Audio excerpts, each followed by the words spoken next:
Okay. I feel like those are famous last words for us.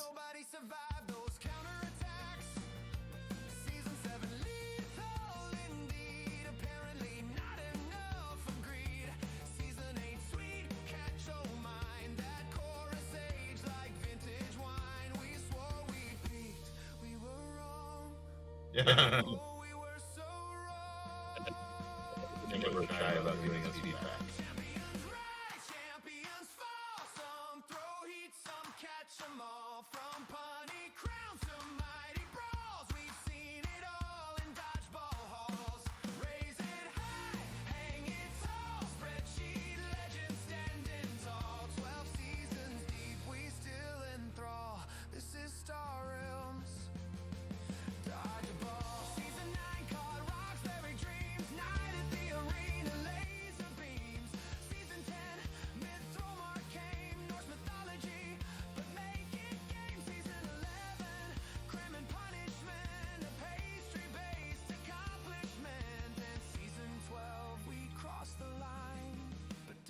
Caught him. Cinematic divine. We draft, we throw, we spreadsheet, we grow.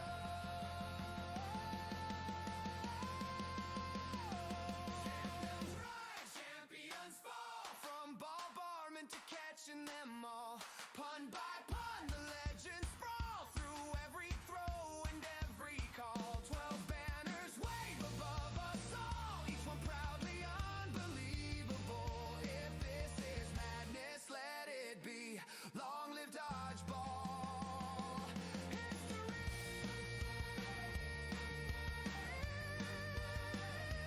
Ball formula. Super Botters. Hedgehogs. Ultron. Mama Tax. We got it all. Okay. We caught it all.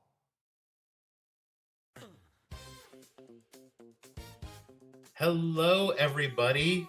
We are back. I just want to make sure everyone can hear me before we get too far in this show. If I can get some confirmation, because yes, wonderful. All right, let's get the show started with everybody's favorite part, the unboxing.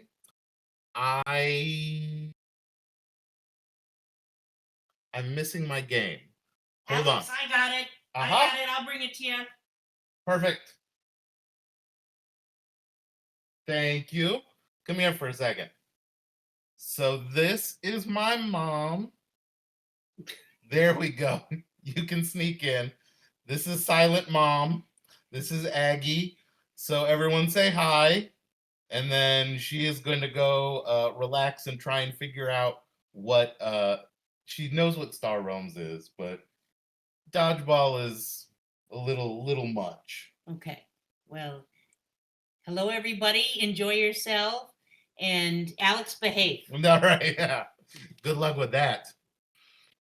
So, the game we have today is Hercules and the 12 Labors. It is a really cool solo game, and they just came out with a sequel that they're kickstarting for Jason and the Argonauts. So I thought it'd be a good time to check out the first game and see what everyone thought. No one is listening to this. Everyone.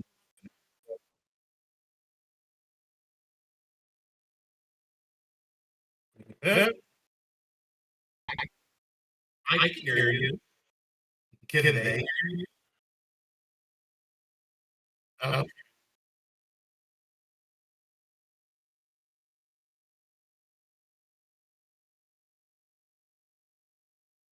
oh.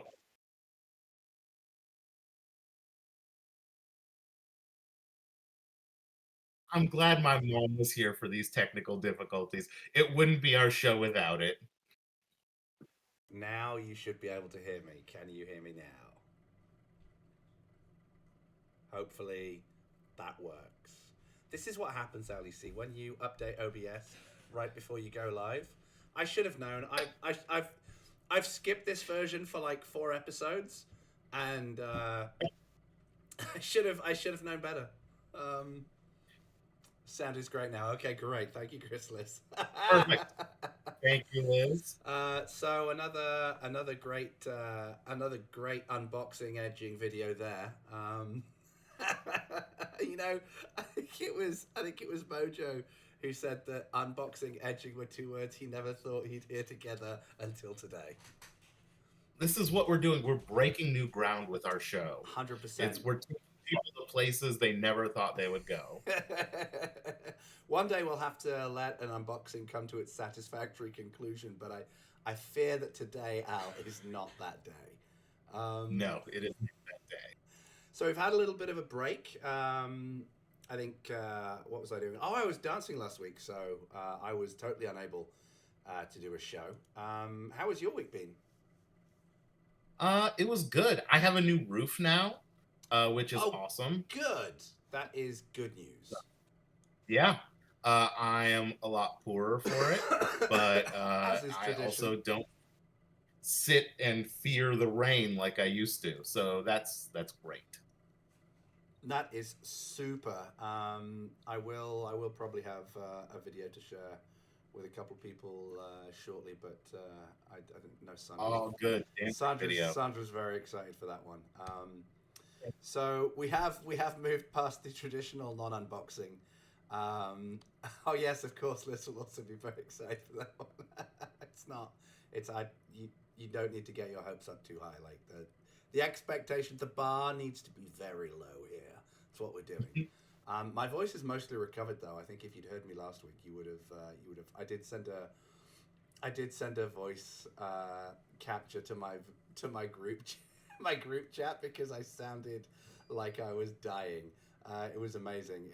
There was some singing involved and a sore throat and a cough, and it all collaborated to me almost losing my voice, which, I mean, a lot of people, it was my gift to my wife for Mother's Day, put it that way.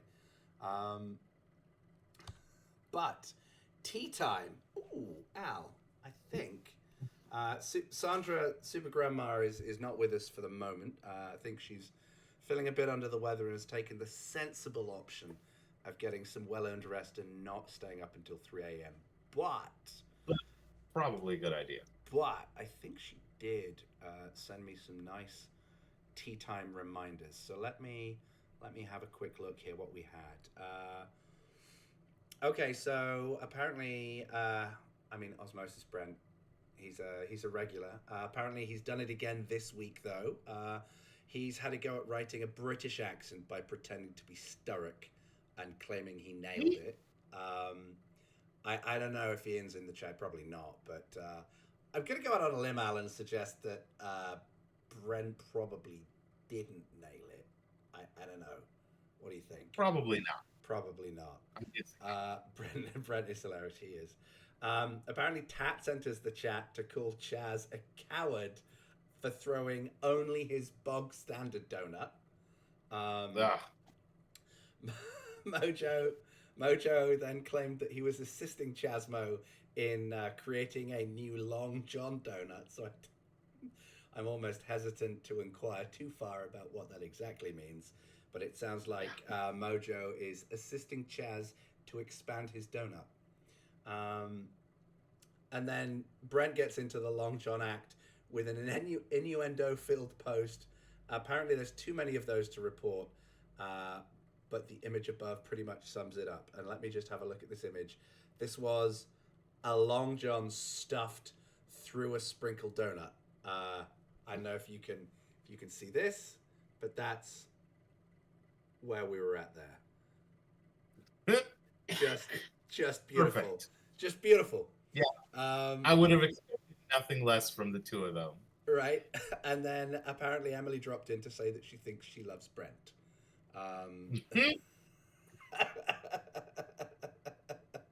Extending his donut extensions all around. I don't get it. Well, I mean, an image does paint 1,000 words, so you should hopefully now. Oh, look, I actually made it. Sato, he's finally here. He made it to one of these.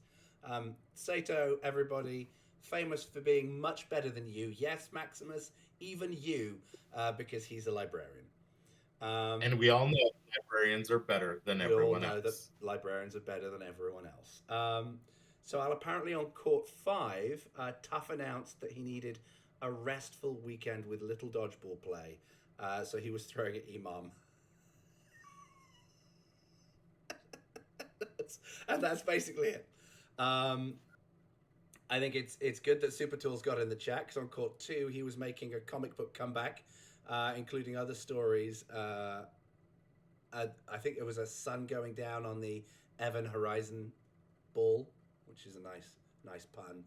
And then I have to say, as much as I love Dakaran with his slides, I think he may have excelled himself here, Al, because Dakaran is no longer happy to be Dakaran or Dankaran. He now wants to be He now wants to be Dakaraka. I feel like this is also a Mojo Jojo Jojo. It's a Mojo Jojo situation, yeah. Oh, what's the reference number for looking up the data support librarians? You just have to take it as read. It's like you don't. There are a lot of things, super tools in life that you don't need explaining. They're just known inherently, right? You know. I mean, if you don't know, just ask a librarian. They'll be happy to tell you. I mean, you don't need to work out the science behind why the sun rises and sets every day. It just does, right? Just does. Just does. So Brent apparently managing to get into court 1 as well as his own court, entering the court uninvited to announce a win on his own court, witnessing a story that references Emily again and goes some way to explaining her own court invasion and protestations of love. And that's about it, really. I think that's all I've got for round 6 because there is one more bit of TL, but I feel like we need to save that one, and it needs to become evident when it happens, right? Because it is one of my favorite moments of this season, just hands down. So that was some lovely tea time. Thanks to reporter Sandra there for getting all the tea.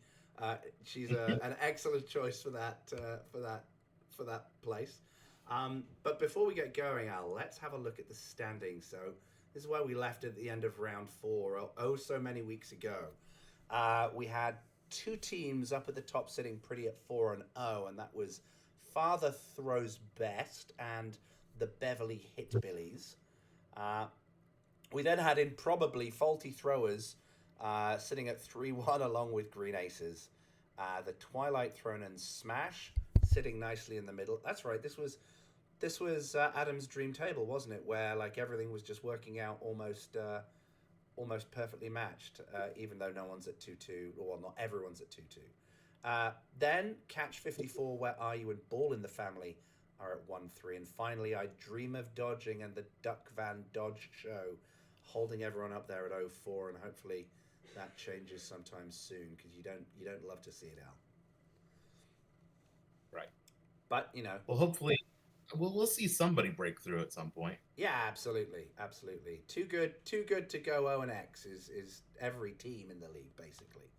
But this week we're looking at Ball in the Family taking on I Dream of Dodging on court 1. We've got the Beverly Hitbillies versus Father Throws Best on court 2.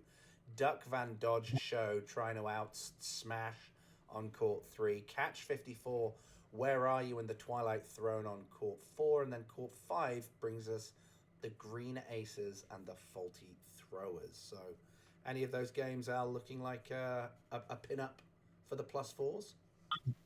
I think, well, I mean, I know some things that happened. Weren't both Green Acers and Faulty Throwers tied at 3-1? Going into this round, yes, they were both 3-1. That should be a good one for help breaking up the log jam a little. Yeah, absolutely. Let's get into it then. So we're gonna start with Ball in the Family versus I Dream of Dodging. So this is Captain PC Load Letter against Captain Astalia. We start with 5 balls to 2. Al, it's a pretty one-sided affair. And this is your team. You are here too. You won your race ball. Always a good start. Along Yeah. with Deckard, Drew the Rat, JP Runs Funny, and Dusto, but Bagsman and the 9-inch Ninja taking balls for I Dream of Dodging. So, how does this begin? Well, it begins with you rather rudely hitting Clever Missy Al. I mean, that's not a Mama Al's got to be unhappy with that. Hitting a woman, like, at the very beginning of the game, like, very ungentlemanly conduct, Al. You should be ashamed of Problem. yourself.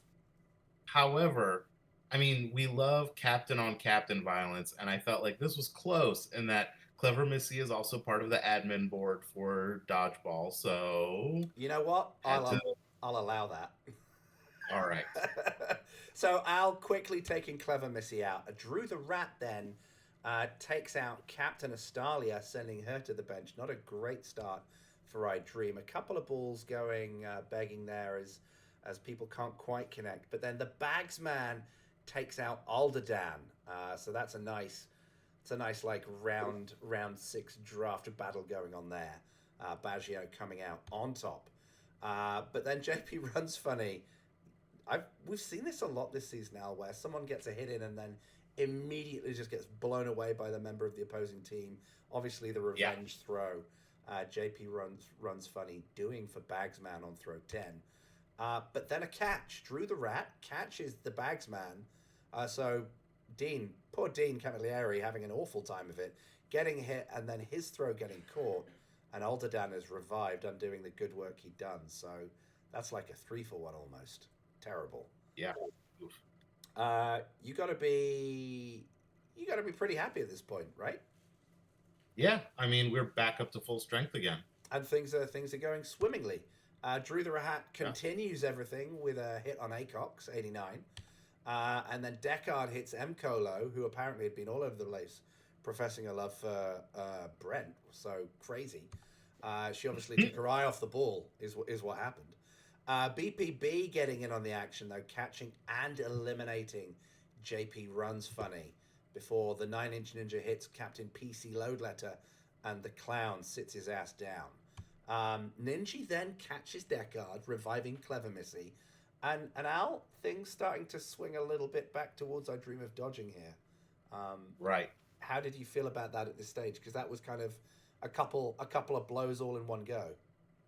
Yeah, it was. It suddenly, you could definitely see the momentum shift, and we needed to do something to stop it from swinging all the way back.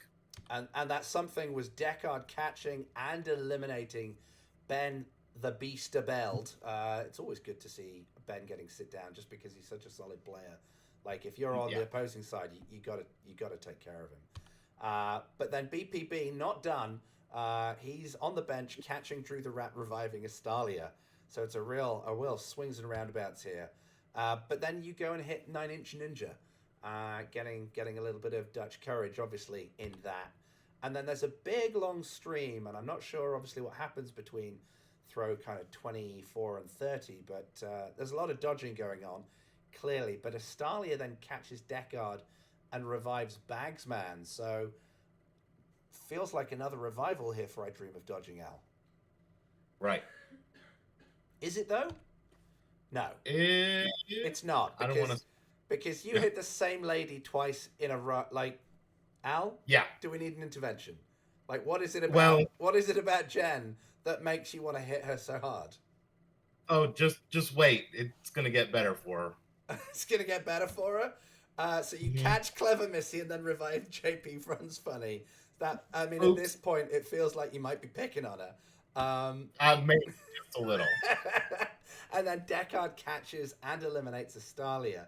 So it's really just Bagsman left. I mean, we do love a good Bagsman revival. Although, I see. It's action, but it's not evident action, because Aldedan double catch taps Astalia, which I mean, you do love to see.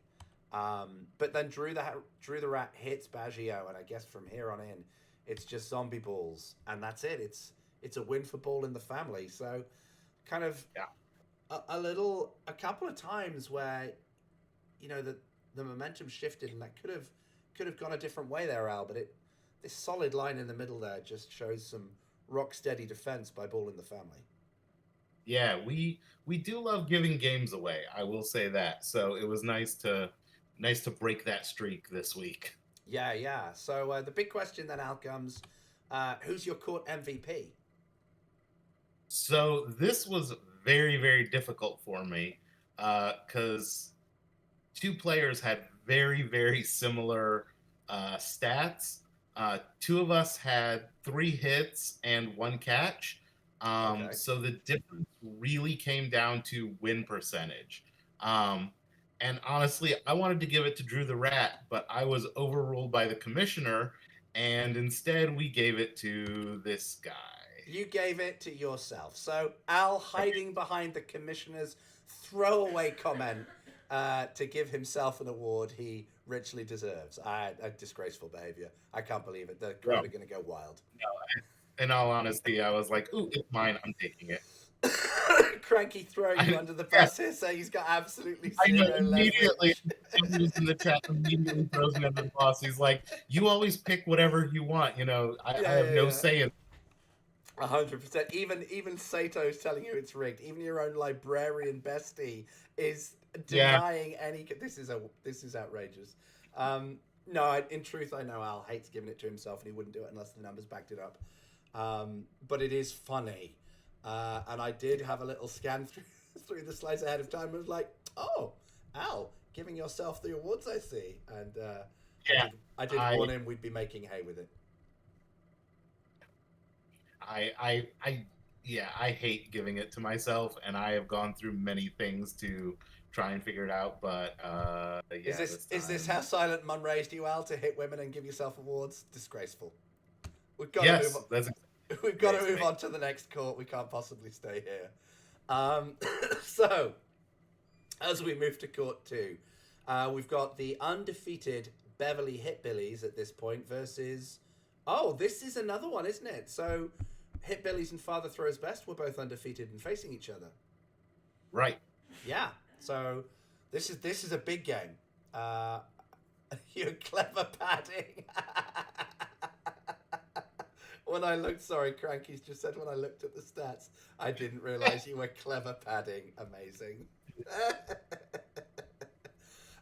So back on back on message. We're on court two.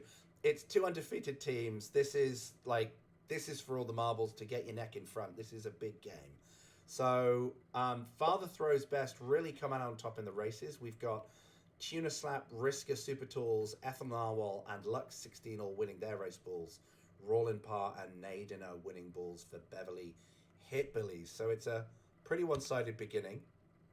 But there he is, the greatest player to ever grace the Star Realms Dodgeball Court, Maximus 0917, starting it off with a hit on Nice Guy Rollin Parr. Boo, boo, Boom. terrible. Although Rollin Parr would probably tell everyone that he deserved it. We've then got again Maximus hitting Anakin, Anorkin. I can't remember how we say it. No. That's why we drafted him. Apparently so. So Al, I mean, at this stage, Maximus just straight up doing the business. Yeah. Doing what he's Fantastic. supposed to. Super Tools then gets in on Nadiner before Evan Horizon catches. Oh, Maximus. Oh, you threw a catch. Evan catches Maximus, reviving Rollin Parr. Always love to see that. Like, yeah, you knocked them out, but now they're coming back, and it's still your fault. CJ Flyer then catches and eliminates Maximus. Oof. Hero to 0. Maximus is on the bench, and all his good work is undone. Terrible. But Super Tools takes some revenge. I guess this was when he made a comic strip about the sun rising on Evan Horizon. I told him he could throw at one of two people. He threw at both of them. So he went to the school of don't listen real good. I love it. CJK then takes out Risker. We've got Dion Lunsford catching and eliminating Seabus Ripper, whilst the freshly revived Rollin Parr takes a hit on Dion Lunsford. This game progressing at quite the pace. Dion Lunsford's zombie ball hits Rollin Parr, sending him back to the bench. Rollin Parr, his zombie ball hits Lux.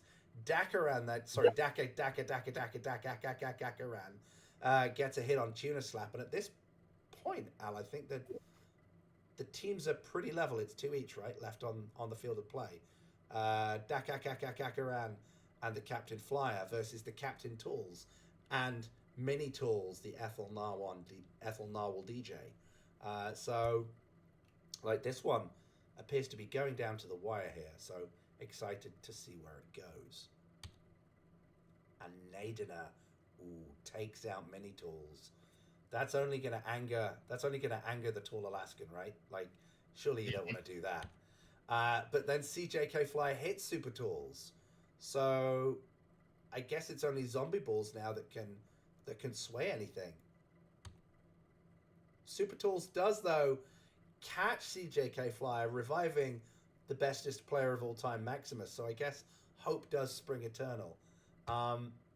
Maximus then catches and eliminates CJK Flyer, which is an interesting, like, that's an argument there, Alpha. Yes, it's good to take him out, and it's a one-on-one, and obviously you back yourself in a fight. But would you also argue you could revive there? In a situation like this, I would go for a revive. However, we know there are probably other balls in the air, and so you might have an idea as to how those are going, This and is that true. might inform. And yeah, no, you're right. So Dakaran then catches Super Tools, reviving Anakin or Anorsin, I forget. I'm gonna say it different every time. Yeah. So this through the rose tinted spectacles of hindsight, this makes that elimination and not revival kind of seem like a bad play, but we don't know where things were.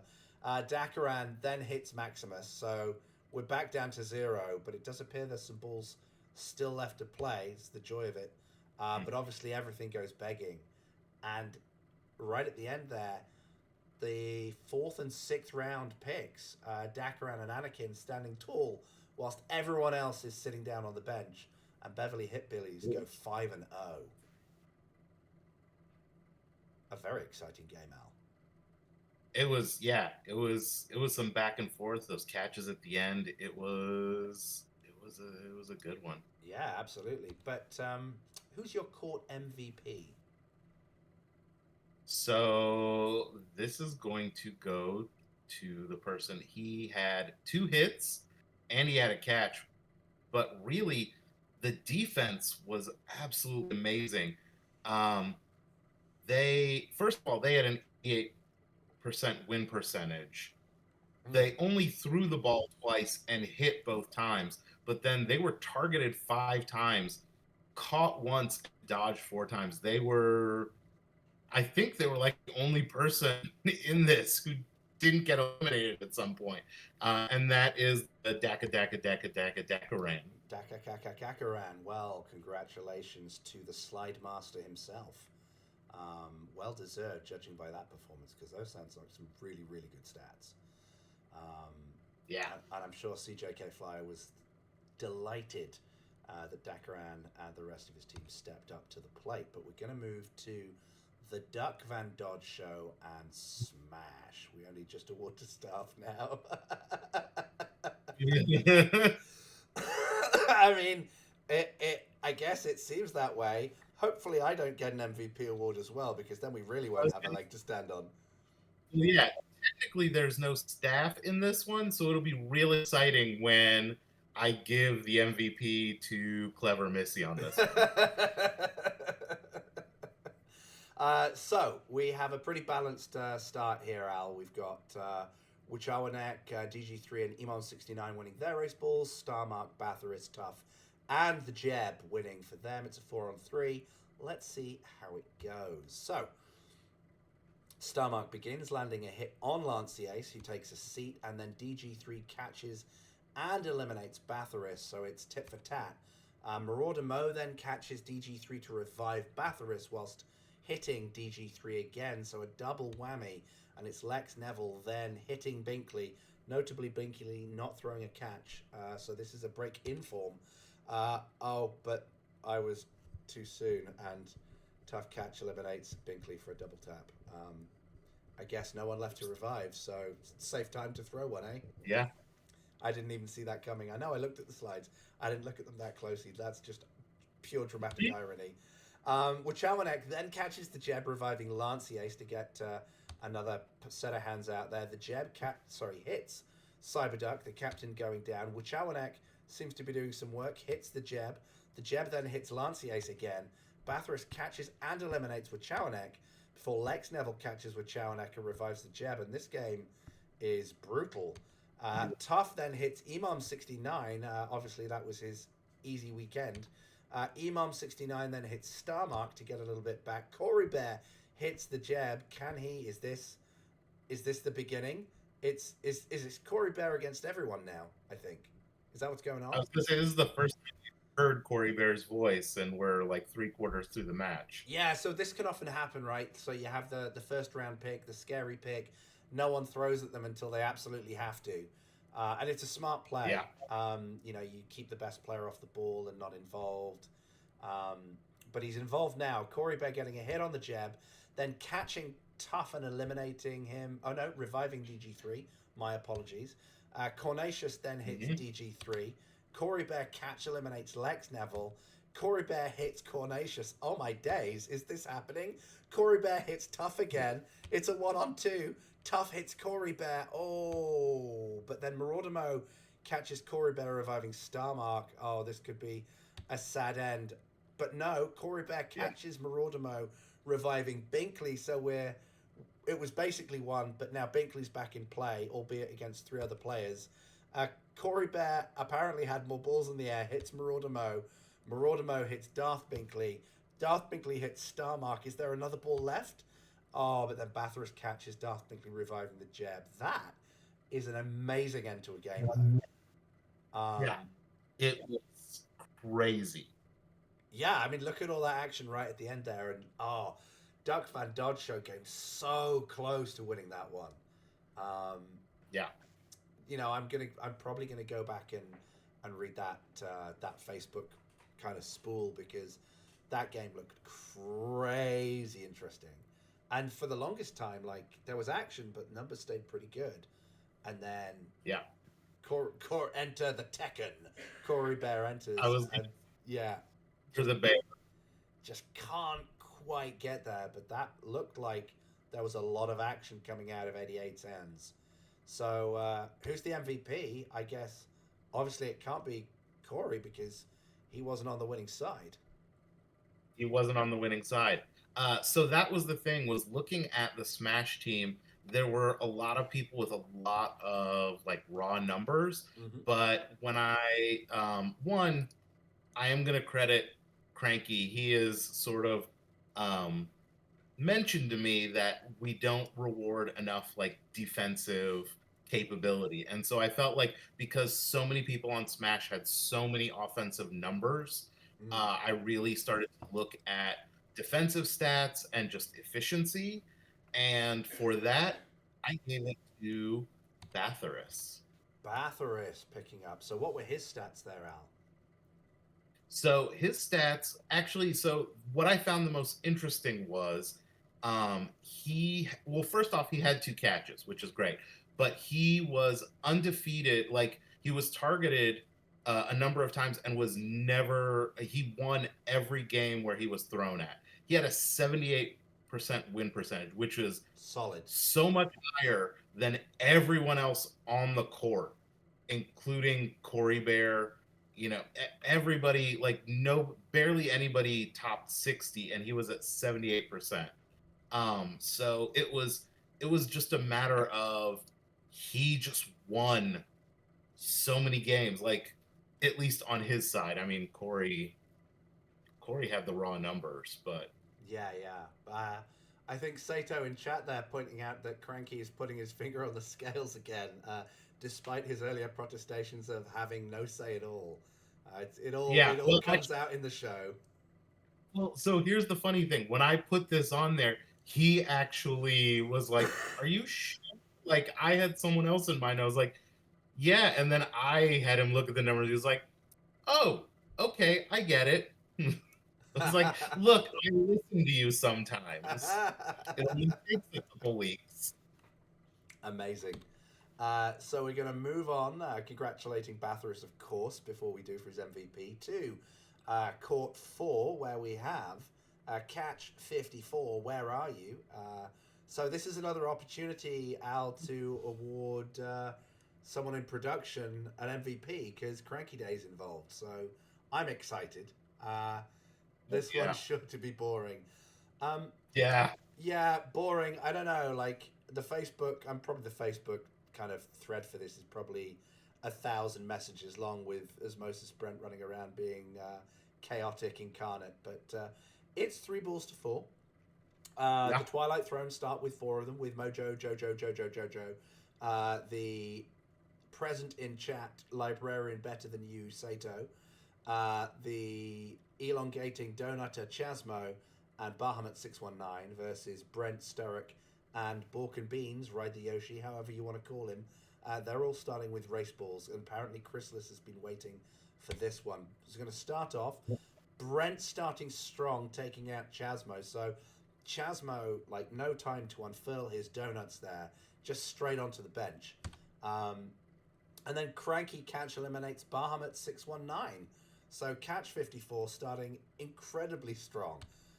Cranky then hits Wet Yeti, furthering his credentials for an MVP before O-Dog hits Mojo, Jojo. Bork and Beans hits Agent Sato. This is a murder. What's going on right now, Al? Brent then hits the Can't butcher. imagine what could go wrong for Catch 54. Well, I tell you what could go wrong, and this is my favorite thing this season in Dodgeball. So, we didn't mention it in the tea because we didn't want to spoil the powder, but with seven dodgers to 1, Catch 54 then decided that they would throw literally all their balls at G for fun. That's right, it's G Pilgrim versus the world. So, Sturrock had 2 balls, Seth Astral, Cranky, O-Dog, Bork, and Osmosis Brent all had a ball. And they all sent them flying, all at the same time, all at G for fun. I absolutely love it. Let's see what happens. So ball 1, Seth Astral. Sorry? I have to say, we've talked about making this like a rule for dodgeball. Like at the last round, when there's only one person left, everybody has to throw their balls at them at the end. 100%. But yeah, I think it is a beautiful, wonderful idea. But Cranky, I think, was worried about fairness and strategy and all that shenanigans. Yeah, so for me personally, this is my favorite moment of the season because, like, I'm sure someone somewhere will be like, well, strategically, that was obviously a bad decision. And I stuff that. This is what it's all about. Surely it could never go wrong, said Sato. Well, let's see how it starts. G for fun catches Seth Estral, reviving Chasmo. So that's ball 1, already gone badly. Apparently Super Tools threw at G from court 2 as well. I guess technically not a legal throw. But then G for fun dodges Cranky and O-Dog. So, like, G for fun absolutely killing it. He's been thrown at 3 of the 7 balls, failed to land, and one of those he's caught. Bork misses G for fun, but does retain his ball. Brent then hits G for fun. Boo earns. So at the moment, if my maths is correct, we've got Chasmo is the only one alive on Twilight Throne. Then G dodges Sturrock and Sturrock. So G Pilgrim versus the World has ended. And the only person left standing on the Twilight Throne side is Chasmo. Chasmo. No problem. Apparently, Brent then caught G, obviously the ball that he got off, well, one of the balls. He was handed, what, 5? 5 balls. So one of those balls he threw at Brent. Brent caught him and he was already dead and there's no one to revive. So that goes begging, but a hilarious round 2. They all fire at Chazzy. I mean, I would have supported that, but they didn't have the balls, remember? Because G took like 5 of them. Brent's got one of them back. He's taken G out. Then G hits Osmosis Brent. I guess G must have thrown all 5 of these back. I think so. G then hits Brent. G hits him. Chasmo catches Brent reviving Bahamut. So G's caught Thestral, hit 2 of the other ones. Like, G for fun doing work here. Amazing. Chazzy then catches Brent reviving Bahamut. Chasmo then hits Thestral. Bahamut hits Odog. Chasmo hits Borg. Oh my goodness, what is happening right now? Sturrock then catches Bahamut reviving Brent, so it's swung back to catch 54. Chasmo then hits Cranky. We're back on level terms here with 2-on-2. Bahamut hits Sturrock to bring it down. Brent hits Bahamut. It's mano a mano. Donut versus Chaos. Chasmo catches Cranky reviving Yeti. Aha! The Yeti has landed. It's now a 2-on-1. Bahamut must have had a zombie ball back in the air. Hits Osmosis Brent. And so now Brent, I guess, has only got his zombie balls. And I've got no idea what other balls are in the air at this moment in time. Only those can land to try and tie this game up into a race-off. Bahamut does double tap Sturrock. But that's the game. Obviously, Chasmo and the Yeti Man dodged everything else. And yes, you could argue that Catch 54 threw away the game by throwing everything at G for fun. But actually, if you look at the result of those games, none of those 7 balls hit G anyway. So Right. So in the end, it doesn't really matter. And this was way funnier. Oh yeah. I would support this every time. My favorite, hands down. I don't think it's ever been done in a season. I'm sure Cranky will correct me if I'm wrong, but it's the first time, like, when everything was on the line, that a team's just gone, no, all 7 balls at that one person. So yeah, my favorite, and congrats and props to Catch 54 for doing that, and great work, G, for standing up against all those balls, and you know, fantastic. So Al, with all that said and done, who is your MVP, and how do you even pick out of that mess? I went back and forth about this a few times. My first inclination was to give MVP to whoever on Catch 54 decided to throw all the balls at G, just because I feel like that was such a boss move. Yeah. So I was thinking it was probably Sir Thestral, but then I was like, oh, you have to be on the winning team. I did look at G just because he was sort of that last man standing, and that was a really cool moment. However, I mean, he did well, but then I looked, and after G got eliminated, the person who put in the most work was the Donut Man, Chasmo. He had 4 hits, 2 catches, and a 68% win percentage. He played 19 games and he won 13 of them. Oof. Like, it was just, not only was it just like great percentages, but like just ridiculous raw numbers. Yeah, Chasmo is one of those players as well. Like, sometimes he's just impossible to beat. For me, anyway. Whenever I've come up against him in a tournament or a queue or something, I'm always like, oh no, this is going to be an absolute crop show. Like, it's, yeah, Chasmo is a very good player, and those are some very good numbers. So I think congratulations to both teams here. Like, this must have been an absolutely amazing game to be involved with. And the chat must have been wild in all the chats. I can only imagine what happened when the Twilight Throne realized that G was getting all the balls. LVP. I mean, when that happened, other people on other courts were suddenly like, we need to pay attention to what's going on court 4.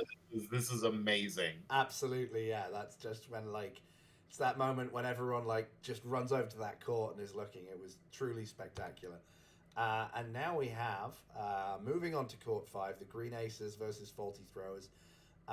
Chrysalis checking in every day. This game starts off pretty well for the Faulty Throwers. It's a 5-ball-to-2 advantage.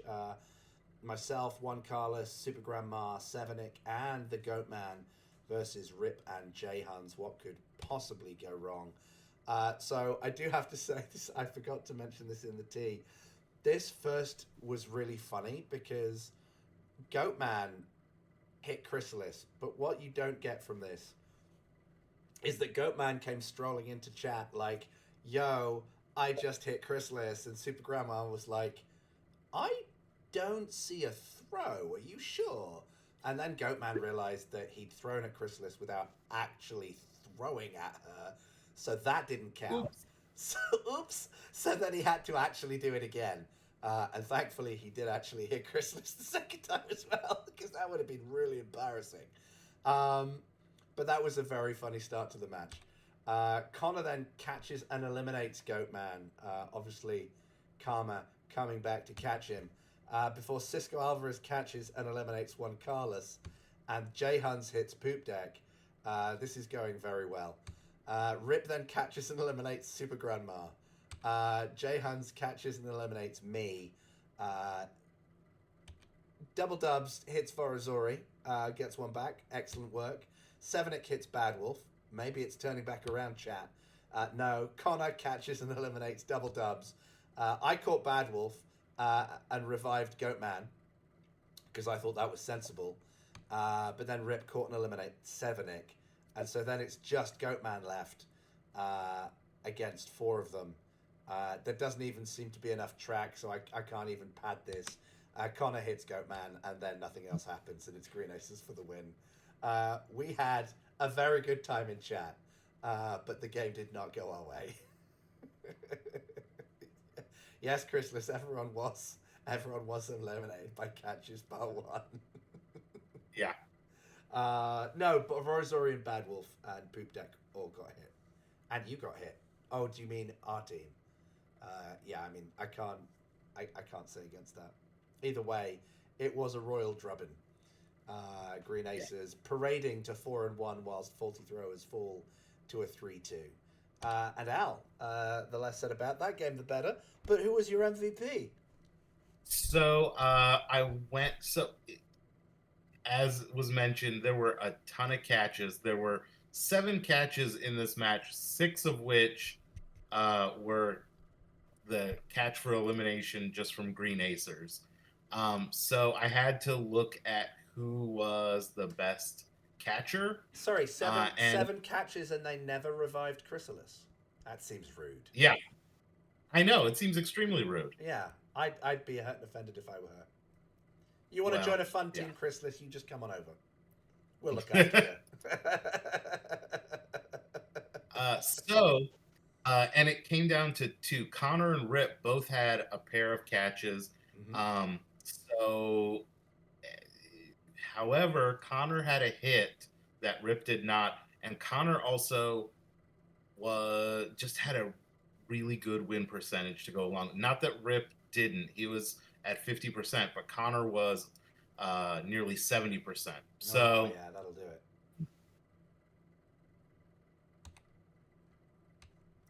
Oh, I was going backwards for a second there. So it's Connor. It is Connor. Connor, yeah, and he rhymes in doublets, which is always fun.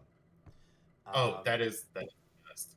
Absolutely. So that is the story of the round. We've got some wild graphs there. It's still my favorite is Corp 4. But Al, it looks like we've got some round MVPs and some money bags awards to give out. How are we feeling about these? So this was interesting because to win match MVP, your team needs to win the match. Right. However, we do not have that stipulation for round MVP. No, we don't. And so round MVP went to someone who was on a losing team.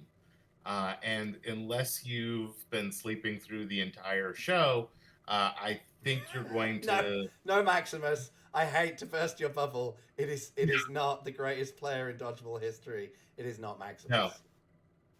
It is Corey Bear, 88. It is Corey Bear, 88. Let's hear the stats. He had 4 hits. He had 3 catches. Like, the man had 7. He killed the whole team. 7 eliminated just on his... Yeah, just on like his own. That's more than many teams this week. He was his just he was a A team of his machine. own. Yeah. Yeah. So, also, I found out today that apparently Corey Bear at one point appeared on The Price is Right. Oh no way. That's a great. Yeah. That's a great fact. Corey Bear, come on So, down. yeah. So to celebrate his MVP-ness, I want Sato's losing his mind. everyone. Uh, you're gonna need to message him, and oh yeah, I didn't want to spoil it, but yeah, not only does he miss it by $1, but he also apparently just pissed off Bob Barker and irritated the hell out of him. So if you are so inclined, message him. He has some video on YouTube you can watch. Or if he says no, let me know and I will get it for you. I am immediately interested and intrigued. Fantastic. Wow. Okay. Well, that's amazing. I can't believe I've come this far in dodgeball and played on a team with Corey and didn't know this fact. That's amazing. So round MVP goes to Corey Bear, the man of 7 eliminations. Drop that link in Double D chat, please. and Al, we've still got a Moneybags award to give out. So who's getting this one? So the money bags is going to a player who also did really, really well this season. Was, let's see, 1, 2, 3. Was drafted in the 6th round. Yeah, 6th round. It's also it's still not you, Maximus. But No, still not you, I am Maximus. loving the confidence. Yeah. We are sticking with an animal theme this week, and I gave it to Drew the Rat because the man had 3 hits and a catch, won his race. He had an 80% win percentage. That's good. I mean, I was giving him MVP for our round until it was pointed out to me that I had a slightly higher win percentage. Yeah. So, and I was like, oh, I can give it to myself. Well then. Sorry, teammate. Oh, so good. Well, congratulations to Corey and Drew the Rat. Great performances by both of those players. But let's see, Al, how he's messes Sato all over that. Let's see how that's affected the standings. So we now have someone straight out there in front, the Beverly Hillbillies, all on their own at 5-0. And we are just past the halfway point of the season. So everything's still to play for. Lots can change. A couple of losses can go a long way. Hot on their heels, we've got Green Aces and Father Throws Best. So they, all it takes is 1 week and they're right back in it. Faulty Throwers, the Twilight Throne, Smash, all at 3-2. We've got Ball in the Family sitting there in 7th at 2 and 3.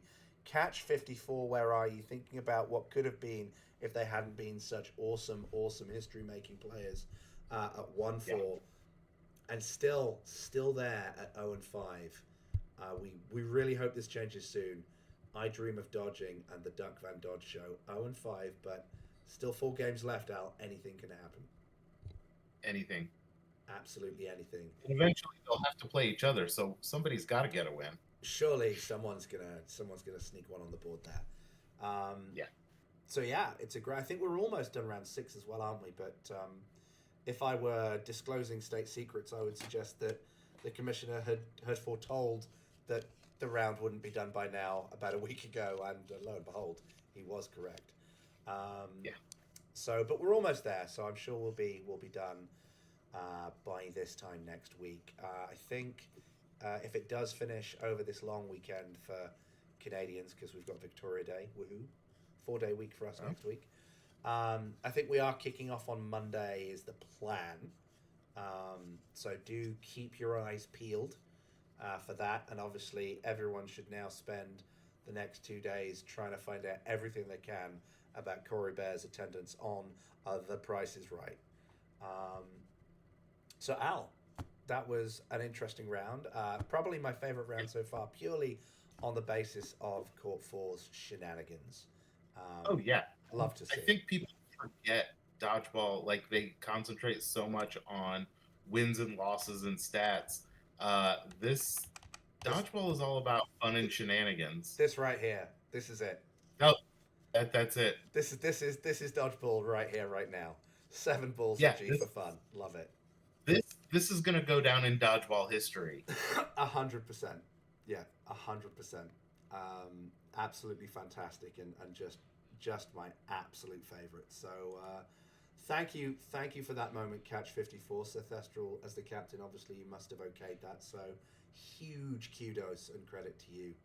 Um, and I think Al, we're probably going to play everyone out with another tune. But before we do that, Right. we'll see you next time. And yeah, let's hopefully round 6 is just as fun to round up, and we can get going to round 7. And round 7 is kind of, we're starting to get into the end game there, and that jockeying for position, maybe a potential playoff. We'll see what happens. It could be a really good time. No, I agree. I think we're starting to see a little separation, but not as much as we have seen in the past. So yeah, we'll see what happens on the back half.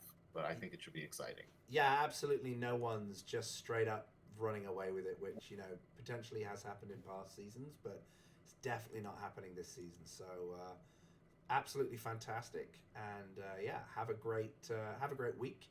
We will see you next time, and we're gonna play you out if I can find it. With I can't, so we'll just do this one.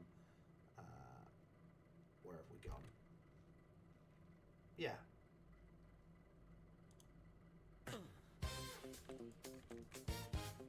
It's goodbye from me. Goodbye from me. It's goodbye from him. They've been here long enough to laugh it off. Seen hot streaks rise, seen luck drop off.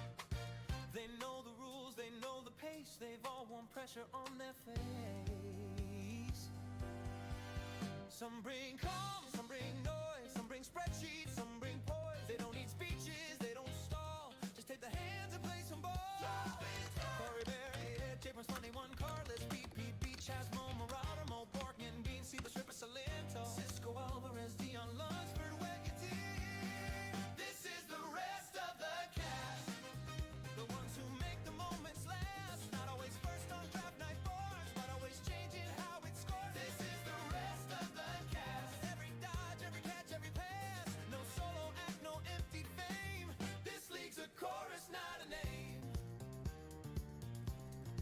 Some play clean, some play wild. Some smile calm, some grin defiled. One throws perfect, next one's cursed. Every highlight comes with Rick's first. They'll miss big, then clutch it late. They'll test the odds, they'll tempt fate. You don't draft them for safe and neat. You draft them for the swing, the seed. Carnage's Luck 16, Cranky Day, DG3, Ninja in October, Tuna Slap, Connor Agent, Seto, Dusto, Highspis, Rollin' Pop. This is the rest of the cash. Built on stories unsurpassed. Win or lose, they bring the spark, lighting up the season arc. This is the rest of the cast. Not defined by first or last. Axe the room who steals the show. Watch where the loudest cheers all go.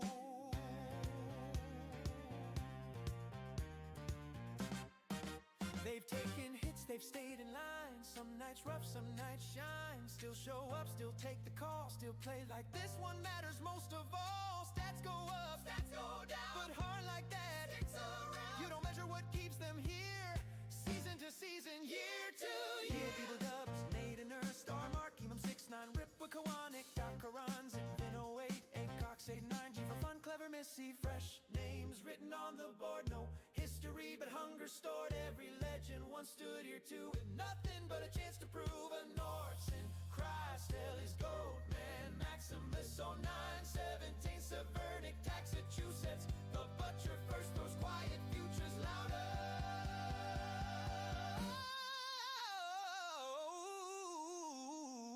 This is the rest of the